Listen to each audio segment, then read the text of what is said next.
Hi friends, welcome back to my YouTube channel. Appam ഞാൻ ഉണ്ടാക്കാൻ പോകുന്നത് പഴം കൊണ്ട് നല്ല അടിപൊളിയൊരു ഷേക്കിൻ്റെ റെസിപ്പിയാണ്. അപ്പോൾ എല്ലാവരും ഈ വീഡിയോ കണ്ടുവെക്കൂ. അതിന് വേണ്ടിയിട്ട് ഇവിടെ 6 ചെറുപഴം എടുത്തിട്ടുണ്ട്. അത് തൊലി കളഞ്ഞിട്ട് മിക്സി ജാറിലേക്ക് ഇട്ട് കൊടുക്കുക.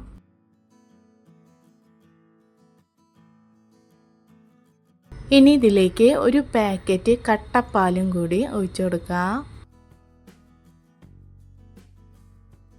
ഇനി ഇതിലേക്ക് ഒരു 5-6 ഈത്തപ്പഴം കുരുവൊക്കെ കളഞ്ഞെടുത്തതാണ് മിക്സി ജാറിലേക്ക് ഇട്ട് കൊടുക്കുക. 3 ടീസ്പൂൺ പഞ്ചസാരയും കൂടിയും ചേർത്ത് കൊടുക്കുക. മധുരത്തിനനുസരിച്ച് നിങ്ങൾക്ക് ചേർത്ത് കൊടുക്കാം കേട്ടോ. എന്നിട്ട് ഇത് നന്നായി ഒന്ന് അങ്ങനെ ഇത് നന്നായിട്ട് അരച്ചെടുത്തിട്ടുണ്ട്. ഗ്ലാസ്സിലേക്ക് ഒഴിച്ചെടുക്കുക. എന്നിട്ട് ഇതിന് മേലേക്ക് കുറച്ച് കപ്പലണ്ടി കൂടി ചേർത്ത് കൊടുക്കുക കേട്ടോ.